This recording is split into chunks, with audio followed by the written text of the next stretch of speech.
Madam Toastmaster and friends, I'd like to share with you tonight a fantastically positive experience that Toastmasters has brought to me. Several months ago I was asked as a table topics topic, whom did I admire more as a sportsman, Tiger Woods or Lance Armstrong? And for some reason, I'm not sure why, I mentioned Lance Armstrong. Not only for his incredible sporting achievements, but his obvious battles with cancer and his continued fight to battle cancer on a worldwide level. Well, something must have struck a passion with me in that night, because ever since I've had my new passion has been cycling. In this time I've gone from someone who wouldn't be able to tell a mountain goat from a mountain bike. I wouldn't have known the difference between a smoke and a spoke. And I, at the time, thought a Tour de France was a way to see the Eiffel Tower on the cheap. I now am someone who regularly rides 100 kilometres on a weekend, has shoes that actually clip into pedals, and most disturbingly to some, I occasionally don lycra. Or as my brother-in-law says to me, "Hey Jazz, are you wearing a leotard yet?" Now, as I said, this is an utter transformation for me. My last known sporting endeavour was to be the timekeeper at my son's under-14s football. And with my new cycling passion, now comes a new diet and fitness outlook.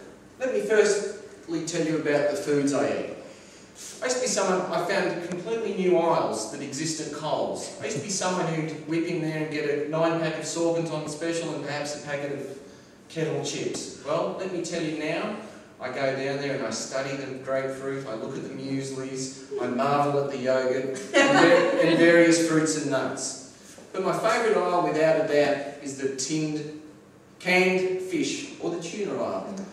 Friends, I'm not sure if you're aware, but the likes of John West, Safgol and Coles Home brand are on a regular basis urging us to spend our money, whether it be 5 cans for $5, unlimited cans for 90 cents, or any brand you want for 85 cents. I've been and done it all as far as tuna goes. I'm spending my cycling dollar, filling myself up with omega-3 on a daily basis.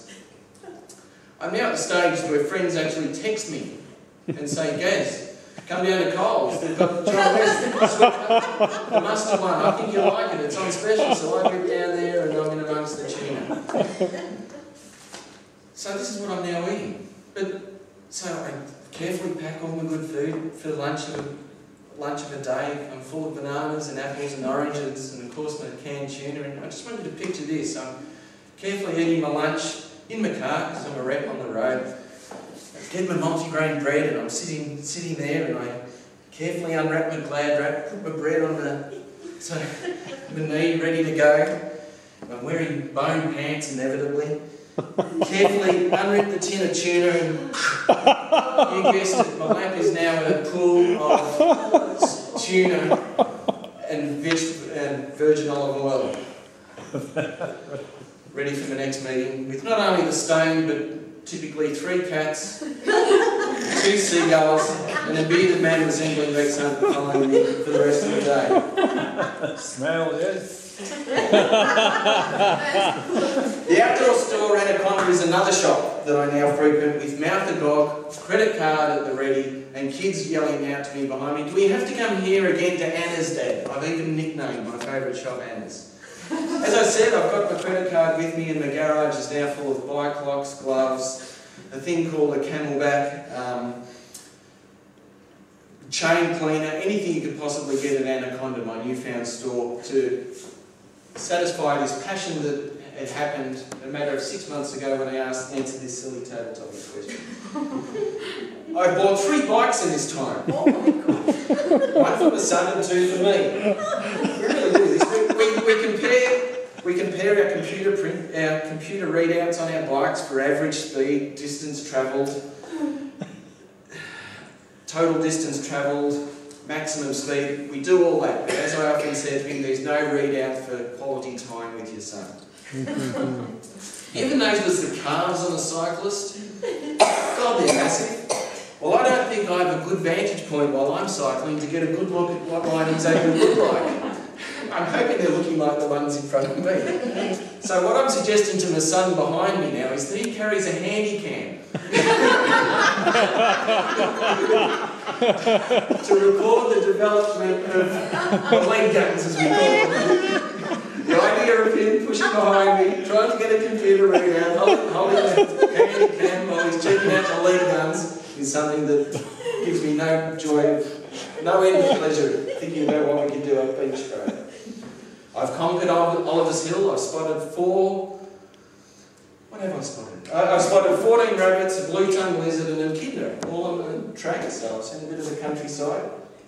But my greatest achievement was last weekend, when after many months of research, price haggling and discussing bicycles with bewildered-looking cycling types, I actually bought a proper racing road bike.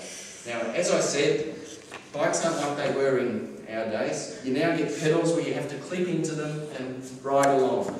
So you actually become part of the bike. I found that certainly took some getting used to, this pedal arrangement. There I was last Sunday, proudly pedalling along, thinking, gee, if only the sun was behind me, the guns must look pretty Lance Armstrong-esque at the moment. The traffic lights ahead of me turned red. Oh. I'm still pedalling. Thinking, geez, how good do the legs look? Thinking, I better apply the brakes. David's laughing, I know what's going to happen. I started applying the brakes. new bike and all. And just as my head was about to land parallel to the asphalt, I thought, about 2 minutes ago I should have disengaged one of my legs. It was terribly humiliating amongst traffic and seasoned bike riders.